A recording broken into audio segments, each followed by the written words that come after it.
We left off in chapter 10 with Jack and Praiseworthy being robbed by the robbers on the road there, and they took a whole bunch of valuables. However, Praiseworthy was able to get away with the gold still hiding in his left glove, and he was able to save the photo of Aunt Arabella.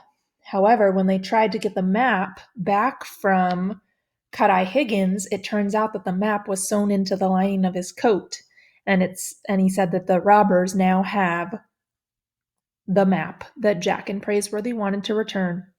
So let's find out what happens next here in chapter 11. 11. Jamocha Jack. The stagecoach climbed as if it were part mountain goat. It lurched, it halted, it bucked, it leaped, and it clung. At times there was a sheer drop to one side of the trail. Far below, the pine trees looked to Jack like sharp green lances, waiting to skewer them if they slipped. He only looked once in a while. They were almost at the diggings, he told himself. He'd been telling himself that for days. But at last, the stagecoach arrived, bringing a cloud of summer dust all the way from Sacramento City. Hangtown, gents, the driver snapped with a final crack of his whip. Looks mighty quiet today. Don't see nobody standing under a pine limb with his boots off the ground. A dog greeted them at the end of the street and barked them all the way up to the Empire Hotel. The passengers got out. There was road dust in Jack's eyebrows, in his ears, and down his neck. Now that they had arrived, he had gold fever so bad that he didn't see how he could wait another 5 minutes to get his shovel in the ground. Hangtown. Everywhere he looked, there were men in jack boots and colored shirts. There wasn't a woman to be seen. The miners were coming and going, or standing and talking, or sitting and whittling. Blue freight wagons were being unloaded. Blindfolded mules were being loaded. The store shacks on both sides of the street were raised on wood pilings like short legs and looked as if they had just walked to town. Jack shouldered the shovel and Praiseworthy shouldered the pick. On the roof of the stage, the driver was throwing down trunks and hand luggage. "What's the best hotel in town?" asked Praiseworthy. The Empire, answered the driver. "What's the worst?" squinted Cut-Eye Higgins. The Empire. Praiseworthy glanced at Jack. "Unless I miss my guess, there's only one hotel in town, the Empire." It was exactly 1 hour and 5 minutes before Jack saw the diggings. First, Praiseworthy registered at the hotel. They washed. Immediately, Praiseworthy wrote a letter to Dr. Buckby, advising him that Cut-Eye Higgins was in Hangtown, but that the map had fallen into the hands of a gang of highwaymen. "Can we go now?" said Jack, fidgeting. He had polished his horn spoon so much he could see his nose in it. "Go where?" "The diggings." "Oh, the diggings will still be there after lunch, Master Jack." Praiseworthy's patience was a marvel and an exasperation. They had come more than 15,000 miles, and now they had to stop to eat. Jack didn't care if they passed up eating for a week, a month even. He wondered if he could ever grow up to be as easygoing as Praiseworthy. But once they sat down in the hotel restaurant, Jack discovered he was so hungry that he ordered bear steak. The only other item on the menu was sow belly and beans, and Jack figured you had to be starving to order that. "You and the boy want bread with your grub?" asked the waiter. He was a big fellow in floppy boots. "Why not?" "It's $1 a slice." The butler slowly arched an eyebrow. $2 with butter on it. Praiseworthy peered at Jack and then smiled. "Hang the cost, sir. We're celebrating our arrival. Bread and butter, if you please." The bear steak was greasy and stringy, but something to write home about. Jack forced it down. After they left the restaurant, Praiseworthy bought a pair of buckskin pouches at the general merchandise store and emptied the gold dust out of his glove. The index finger was springing a leak. Jack liked the new leather smell of the pouch. He tucked it under his belt, next to the horn spoon and was beginning to feel like a miner. Then, with tin wash basins under their arms and the pick and shovel across their shoulders, they set out for the diggings. The day was hot and sweaty. When they reached running water, they saw miners crouched everywhere along the banks. They were washing gold out of the dirt in everything from wooden bowls to frying pans. Anybody digging here? Asked Praiseworthy when they came to a bare spot. Sure is, came the answer. That's Buffalo John's claim. The butler and the boy moved on upstream. Here and there, miners were shoveling dirt into long wooden troughs set in running water to catch the flakes of gold. Anybody digging here? Yep, that's Jimmy from town's claim. On and on they went, looking for a place to dig. They passed miners in blue shirts and red shirts and checked shirts and some in no shirts at all. Picks assaulted the earth and shovels flew. Weathered tents were staked to the hillsides, and the smell of boiling coffee drifted through the air. After they had walked 1.5 miles, Jack began to think they would never find a patch of ground that wasn't spoken for. Suddenly, a pistol shot cracked the mountain air. Praiseworthy's wash basin rang like a bell and leaped from his arm and went clattering away. You there! A voice from behind bellowed. Praiseworthy turned. His eyes narrowed slowly. Are you talking to me, sir? Talking and shooting. What you doing with my washpan under your arm? Jack stared at the man. He had a thick, tangled beard, and his ears were bent over under the weight of his slouch hat. Needless to say, you're mistaken. Until this moment, I've had the good fortune never to set eyes on you or your washpan, sir. We don't take kindly to thievery in these parts, growled the miner, stepping forward. A man steals around here, we lop off his ears. That's miner's law. Do you have any laws against shooting at strangers? Nope. Jack couldn't imagine Praiseworthy with his ears lopped off. He took a grip on the handle of the shovel as the miner came closer. His heart beat a little faster, and he waited for a signal from Praiseworthy. The miner belted his pistol and picked up the washpan. He crimped an eye and looked it over. It's mine, all right. You're either nearsighted or a scoundrel. Jack was ready to fight, if not for their lives, at least for Praiseworthy's ears. Just then, a flash of tin in the sunlight from a pile of wet rocks caught Jack's eye. He dropped the shovel and went for it. Is this your pan? The miner's bushy eyebrows shot up like birds taking wing. It is at that, ain't it? Then he laughed as if the joke were on him. I'd forget my boots if I didn't have 'em on. Praiseworthy peered at the man. Apparently, shooting at strangers by mistake didn't amount to anything in the diggings. The miner hardly gave it another thought. How about a cup of Jamocha? Jamocha? Coffee! I got a pot working on the fire. Where you strangers from? Pitch Pine Billy Pierce, they call me, and I'd be rightly pleased if you did the same. Shucks, looks like I wore a hole plumb through your washpan. Good shooting, though, wasn't it? Praiseworthy put his finger through the hole. The washpan was useless. Perfect shooting, sir. No hard feelings. I can show you more ways to wash gold and skin a cat. Let's get the coffee. Put hair on a boy's chest. He your son? Jack looked up at Praiseworthy. My son? The butler started to explain, but the miner didn't leave a long enough pause. Mississippi Mac Finn has his 2 boys with him. I hear they just struck it rich over at Poverty Hill. And then there's the Peterman boy. He and his paws trying their luck at Swellhead Diggins. What's your name, boy? Jack. You look powerful clean for a youngin'. It don't seem natural somehow. Why, your ears shine like new minted gold pieces. Jack felt his face redden, and he glanced at Praiseworthy. I'm not going to wash for a week. He thought. Or a month. Or maybe even until we get back to Boston. There was an air of hospitality about the miner that pleased Praiseworthy, and he forgave him the hole in his gold pan. Sir, a cup of coffee would taste fine. Pitch Pine Billy led them to his weathered canvas tent pitched along the slope. The coffee pot was boiling merrily. He filled 3 tin cans, black as paint it looked to Jack. He had never tasted coffee in his life. Aunt Arabella would be furious. He looked at Praiseworthy, and Praiseworthy gave him a nod, as if to make up for having Jack wash his ears back at the hotel.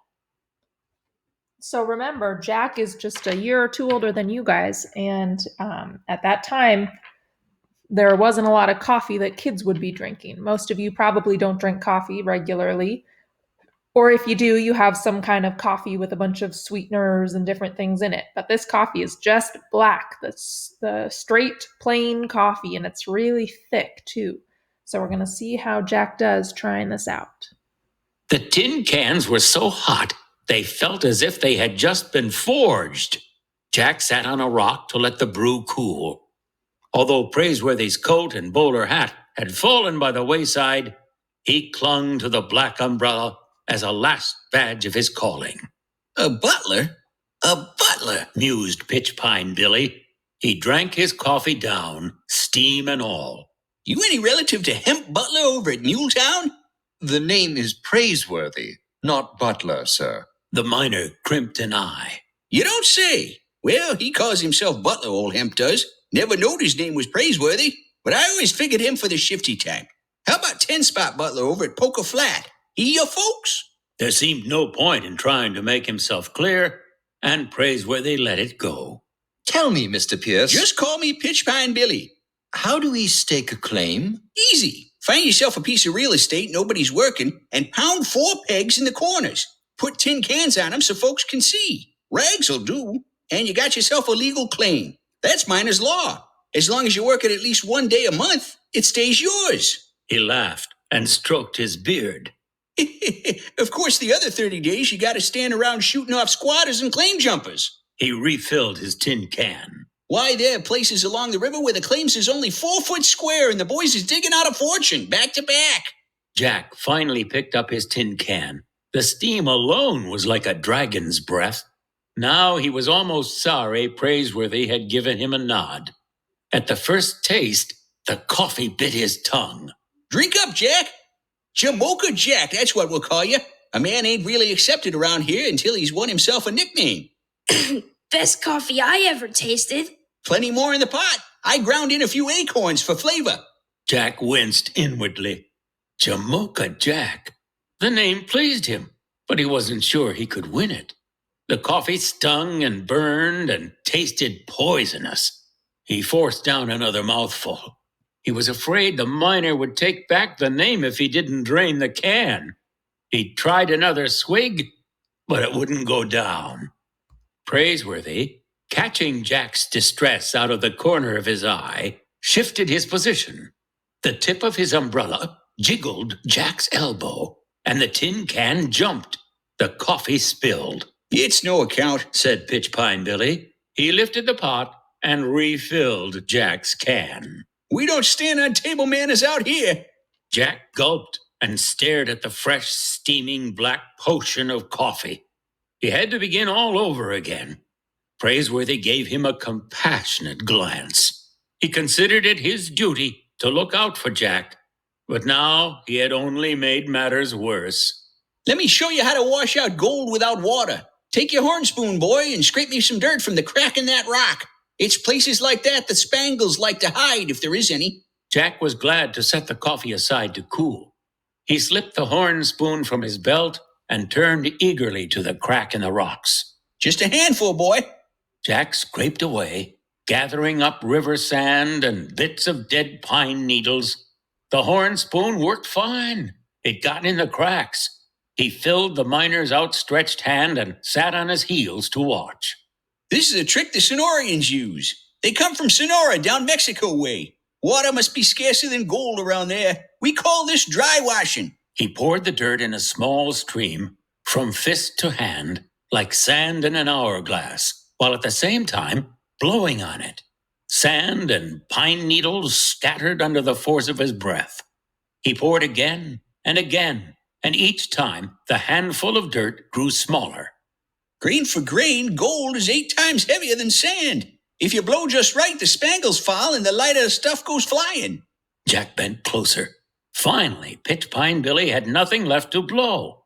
He held out the rough palm of his hand and laughed. Boy, you struck it rich already. Look there. Resting in his hand were 2 gleaming pinheads of gold. But to Jack, they looked as large as jewels. Put 'em in your pouch, boy. Easy, don't knock over your coffee. Thank you, sir. Jack smiled, whipping out his brand new buckskin pouch. But they're yours. The miner grinned. Anything that small, I throw back in. You and your pa can squat on my claim. But Praiseworthy's not. There's more yellow underfoot than I can dig out. I'd be obliged if you'd clear some of it away. You got any idea how to work that tin pan of yours, boy? So here we've heard a few different names for the gold. So we've heard him call gold spangles, and we've heard him call the gold yeller, right here, yeller. So you'll notice that there's a lot of different slang words that they use to refer to the gold that they're digging for. And you'll also notice that the way that you pan for gold, or that you look for the gold, is by trying to get all the lighter stuff out of the way, because gold is very heavy. Even the little tiny pieces of gold are heavier than the pieces of sand and dirt. So if you're able to blow away the sand and the dirt, or get water to wash away the sand and the dirt, you'll have the gold left sitting at the bottom because it's the heaviest. Mr. Quartz Jackson. You a friend of old Quartz? Why didn't you say so? Stay for dinner here. We'll have sow belly and beans. I won't take no for an answer here. Now let's get our boots wet and I'll learn you how to pan. Bring your coffee. Jack exchanged a glance with Praiseworthy. Sow belly and beans? We'd be delighted to join you for dinner. Praiseworthy said, since Pitch Pine Billy had left them no choice. They moved to the edge of the stream, and Jack took a swallow of coffee. The miner pulled a few weeds and threw them in the pan. Jack got down another mouthful of coffee. Around running water, Explained Pitch Pine Billy. gold has a way of getting tangled in the roots of weeds and grass. He dipped water in the pan and washed the roots clean. He added more dirt until the wash basin was better than half full. Then he began to pan, using the same circular motion Quartz Jackson had shown them. You get rid of the rocks and slickens little by little. Slickens? Mud with the gold worked out of it. Keep the pan working and dipping and working until the spangles reach bottom. Fish out the rocks. See how I'm letting the slickens spill over the edge of the pan? It takes practice, boy. At first, you lose more color over the side than you'll save in the bottom. But you'll get the hang of it. Ain't you drinking your coffee, boy? Why, look there. We struck it rich again. Let me have your pouch. Jack took 2 hard swallows of coffee. Then he pulled off his shoes, rolled up his trousers, and tried his hand with the gold pan. The mountain water was icy, but he hardly noticed it at first. He hunted grass and weeds. 5 minutes later, he could no longer feel his feet. You're standing in melted snow off the high peaks. Pitch Pine Billy chuckled. Wash out enough color and you can buy yourself some boots. So now you notice we've heard another word for gold here, color. So far we've heard spangles, yeller, and color. So a lot of different ways that they talk about the gold. Then he turned to Praiseworthy. You ain't exactly dressed for prospecting yourself. You and your boy will be needing a tent and a mountain canary. A mountain canary? Mule or burra. There goes one hee-hawing now. Got a fine singing voice, don't he? What's that umbrella for? A matter of habit. Well, it ain't gonna rain around here for some time. But seeing as how I punctured your gold pan, I don't see any reason why an umbrella won't work just as well. Let me show you. But Pitch Pine Billy lifted it off Praiseworthy's arm and opened the umbrella wide. He stuck it in the ground upside down. if you don't mind, sir, Said Praiseworthy with a flash of impatience. I happen to treasure that. Yes, sir. The miner was saying to himself. It ought to work fine, just fine. Then he began shoveling dirt into the open umbrella. Praiseworthy watched with a kind of quiet horror. He'd carried that black umbrella for years, and now it was being ruined before his eyes. I'll thank you, sir. But by then, Pitch Pine Billy had lifted the dirt-filled umbrella into the water and was dunking it. He began to twirl it by the handle. He dunked and twirled and twirled and dunked. Why, I've panned gold in a pocket handkerchief. The dirt dissolves and washes through and leaves the spangles behind. Jack, meanwhile, was working the slickens out of his pan. He'd step out of the water to warm his feet and take a sip of coffee and then return. He worked 2 pans of dirt without finding a speck of color, but then he didn't have the hang of it. He was losing the gold with the slickens, but he stayed with it, and his feet turned blue.